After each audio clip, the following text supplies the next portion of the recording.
Saludos desde Washington. Concluyó la defensa del presidente Trump en el juicio político que enfrenta en el Senado de Estados Unidos, con argumentos como que se trata de una cacería política, lo que ha dicho el mandatario, y que se quiere invalidar no solo la elección de 2016, sino impedir que el presidente Trump se vuelva a presentar en 2020. También dijeron sus abogados que no es admisible la evidencia que contiene el libro de John Bolton, cuyo manuscrito fue entregado al Consejo Nacional de Seguridad y confirmaría que el presidente Trump le dijo a Bolton que retiró la ayuda militar o la suspendió a Ucrania, esperando que ese país anunciara investigaciones contra un posible rival político, Joe Biden, algo que el presidente ha negado.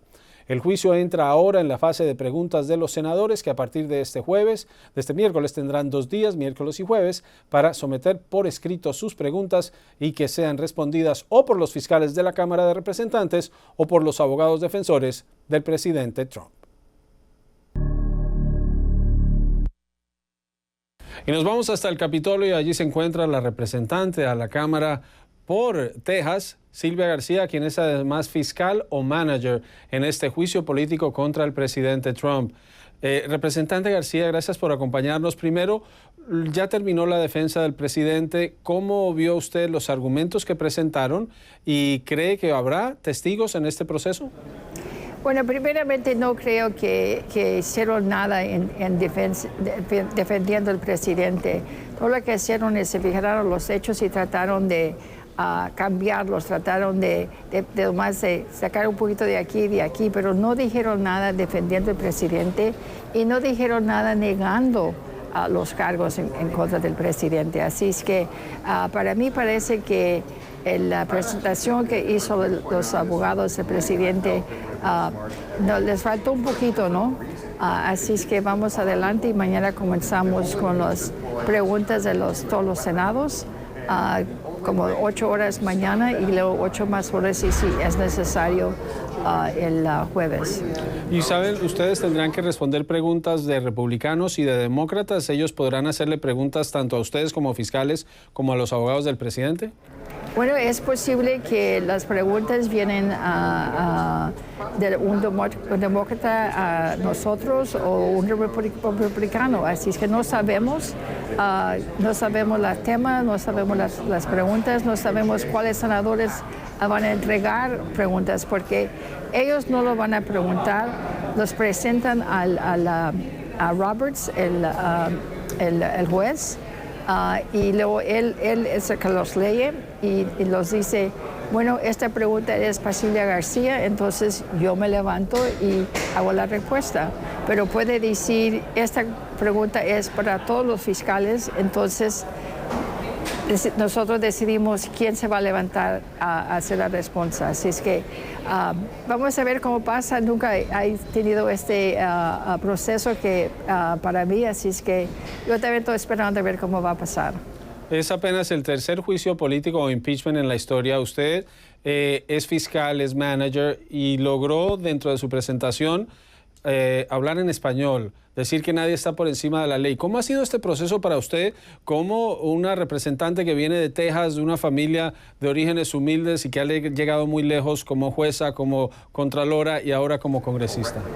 Bueno, pues para mí es un honor. Fue nombrada por Nancy Pelosi para esta posición. Esta es una posición que yo lo pedí, el appointment, ¿no? Ella vino y me preguntó si podía hacerlo.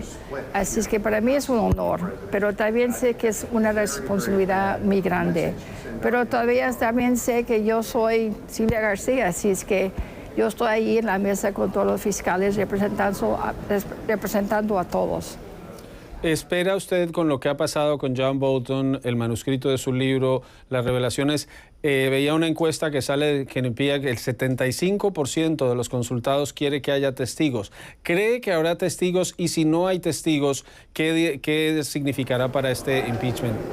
Bueno, mira, ya todo el mundo sabe que un juicio, para ser justo, tiene que tener testigos, tiene que tener evidencia, tiene que tener los dos lados para estar ahí, para hacer las preguntas del testigo.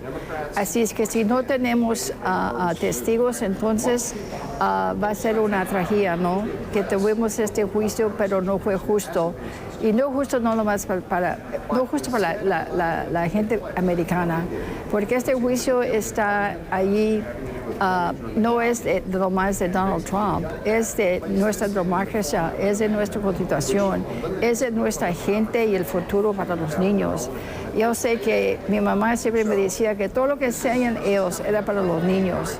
Todo lo que estamos haciendo hoy también es para los niños, para asegurar que ellos tienen una democracia y para que ellos tengan el derecho de votar, para que ellos sepan que ningún otro país puede venir aquí para dañar nuestras elecciones.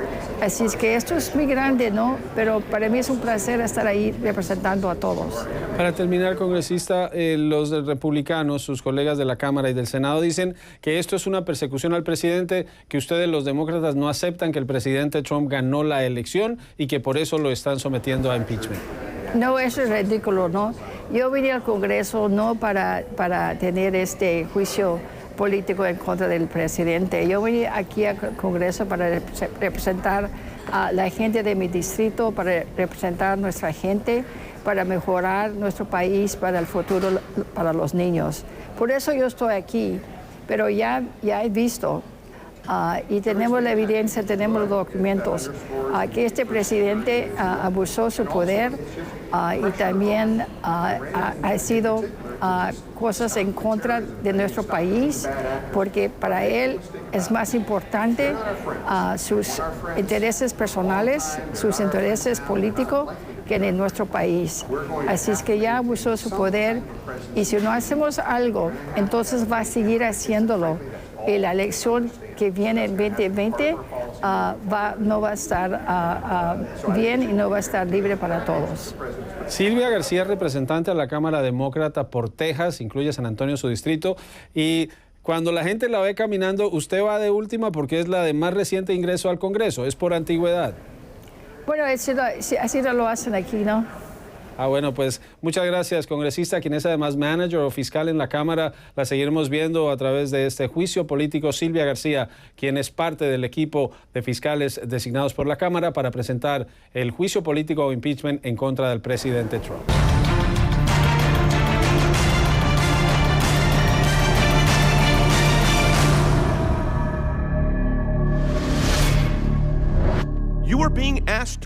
Les piden que destituyan a un presidente de Estados Unidos debidamente electo y hacerlo en un año electoral.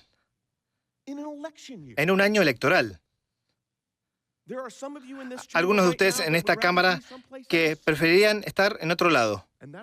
Y por eso seremos breves. Entiendo. Preferirían estar en otro lado. ¿Por qué preferirían eso? Porque su partido se postula para la presidencia. Podríamos haber citado a John Bolton. Citamos a su asistente, pero nos demandó y esa demanda podría durar años. Dejamos en claro en ese momento, con respecto a otros testigos que citamos, que se negaban a presentarse, que no haríamos esta vuelta ni este juego y permitir que el presidente obstruya al Congreso con impunidad. Adam Schiff, presidente de la Comisión de Inteligencia y principal fiscal de la Cámara de Representantes. Hablábamos de los votos que necesitan. 51 votos permitirían que sean convocados testigos. Los republicanos son 53, los demócratas 45, más 2 independientes. De aquí al viernes, cuando se da esa votación, hay mucho tiempo. ¿Cómo ves las maniobras de McConnell ahora para asegurarse los votos e impedir que haya testigos? Bueno, como has visto, parte de los argumentos tanto de los mensajeros de la Cámara como de los abogados de defensa del presidente, un argumento viene al caso con respecto al proceso que están llevando a cabo y otro es meramente para la opinión pública. Por ejemplo, lo que acabas de de presentar las traducciones, los argumentos de que estamos en años de elecciones. Se mencionó que el presidente ya está inclusive en las boletas impresas en algunos estados para las primarias, etcétera, etcétera. Todo eso es para decir, oye, tenemos ya una elección en camino, ya hay boletas impresas. ¿Qué estamos haciendo en este proceso de inculpar al presidente cuando en breve ya va a haber votantes en menos de una semana decidiendo quién quiere que sea su candidato a la presidencia del Partido Republicano?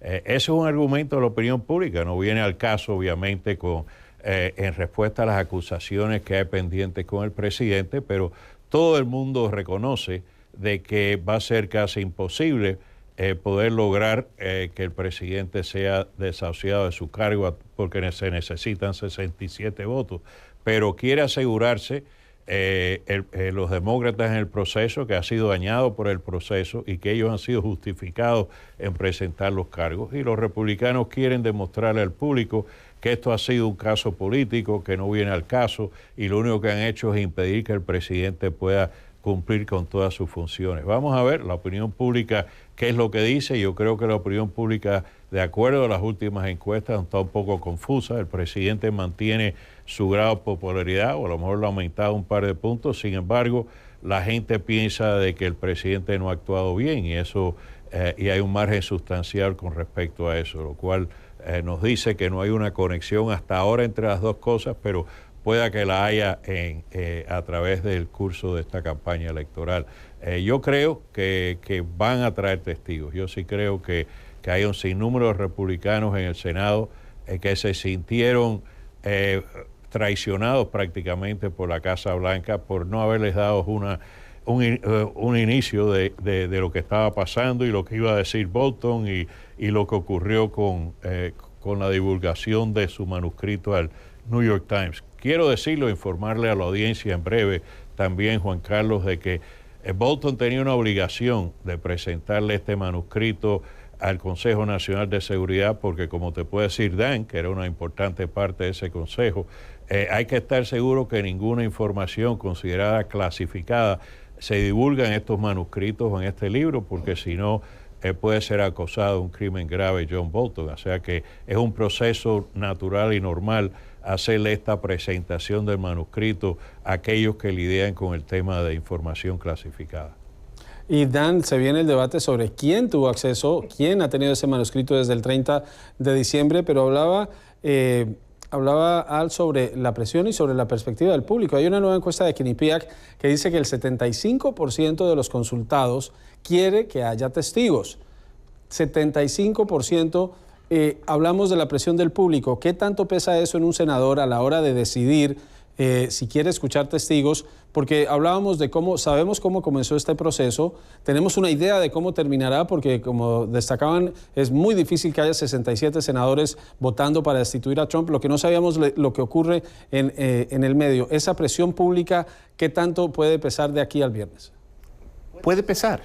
Y puede afectar dos grupos diferentes de republicanos, en particular los que van a estar en el boleto en noviembre, que tienen que enfrentarse con el electorado a pocos meses, y si van a estar frente al electorado como alguien que participó en encubrir la investigación, de cerrar la investigación de manera precípita, o defender un proceso abierto y un proceso que tiene sentido común. Al estadounidense común y corriente, tener un juicio sin testigos suena extraño. Los juicios tienen testigos. Entonces, parte de la dificultad que tienen los republicanos aquí es eso, el sentido común está a favor de tener testigos.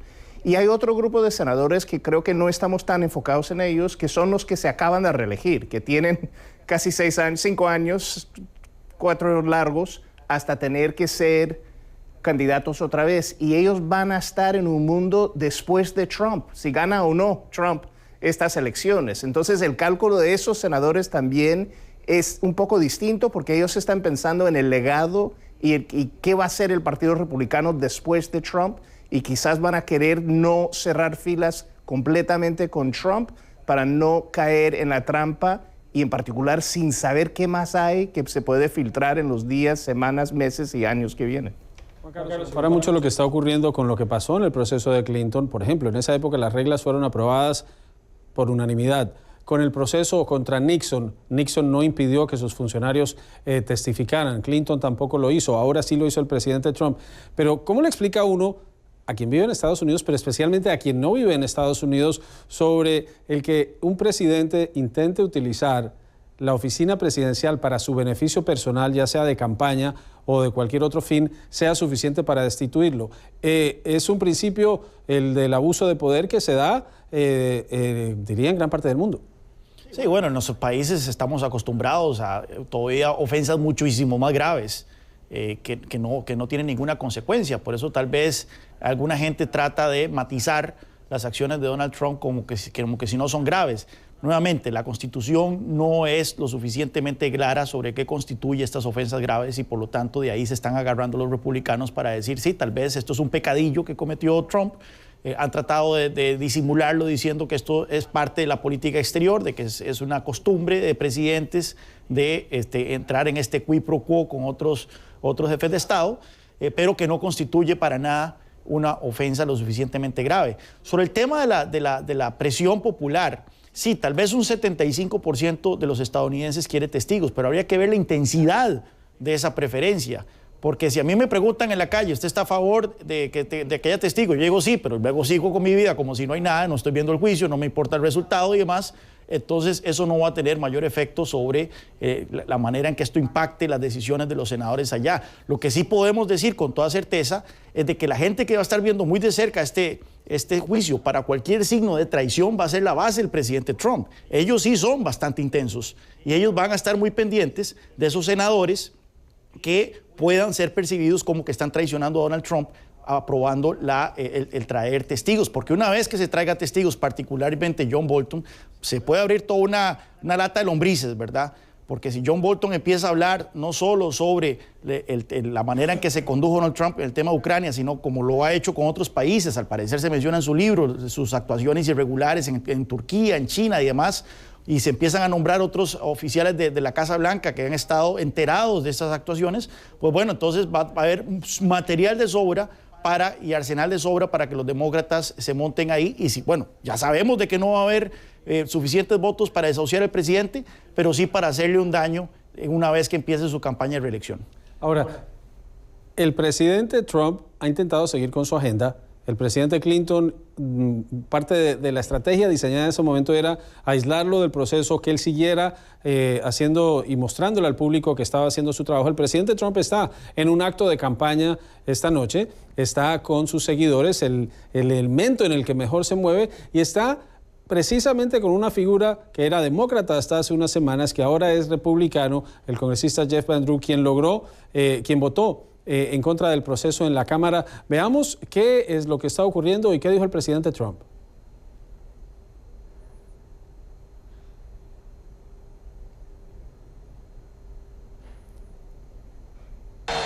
Now, when I was in the White House La with Casa the Blanca, president, con el he presidente, asked how he could help me. preguntó cómo me I podía asked ayudar. if he could come down to South Le Jersey pregunté si podía and venir have a a rally. South Jersey y tener Without un mitin. even hesitating, Sin our dudar, president said nuestro yes, presidente dijo and que he sí, is here, y a está man who aquí kept his un word hombre que mantuvo su to palabra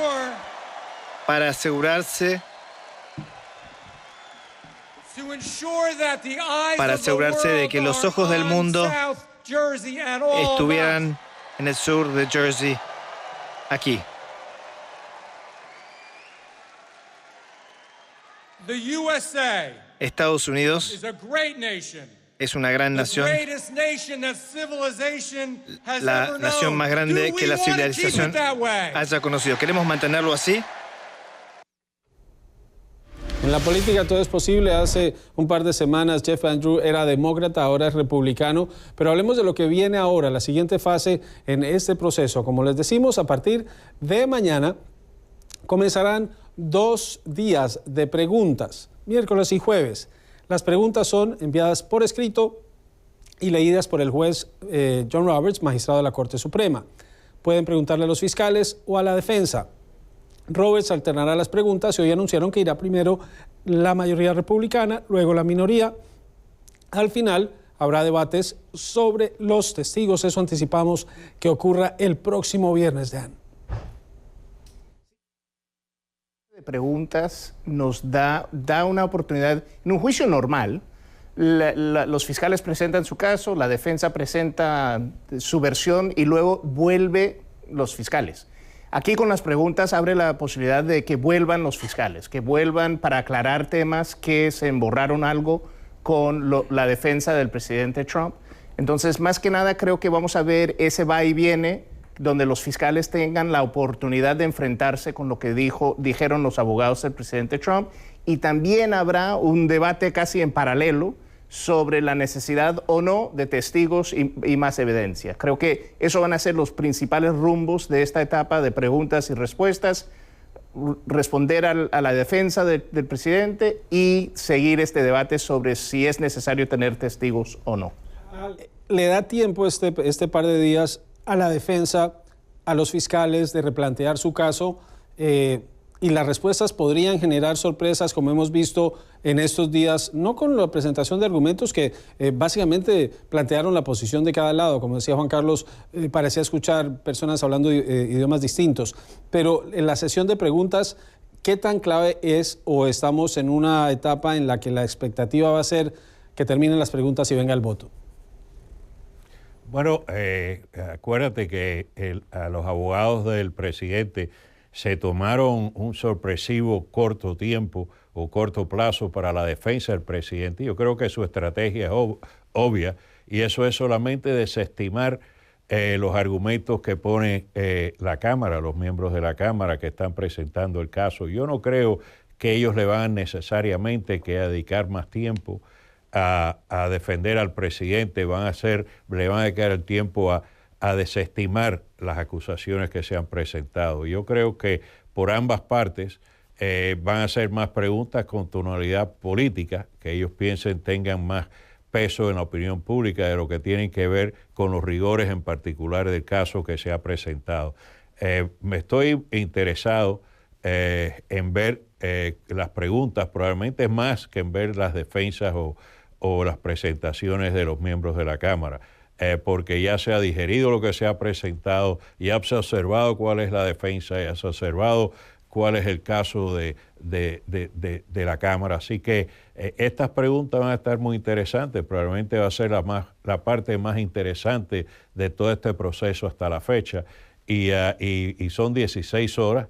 Como tú dijiste, la vez pasada hubo casi una pregunta por senador, porque hubo 106 preguntas, y vamos a ver cuántas hay este viaje. Yo no creo que vaya a ser mucho más de eso, si acaso, porque la defensa fue muy breve, pero va a ser un proceso muy interesante. Y date cuenta que la Cámara tiene la presión en sus hombros de mantener la presión, de mantener esa ansiedad pública para poder prevalecer en esos 4 o 5 senadores republicanos a pedir los testigos. Ellos tienen que abrirle el apetito y continuar abriendo el apetito a esos senadores para que no echen marcha atrás en su voto a favor de traer los testigos.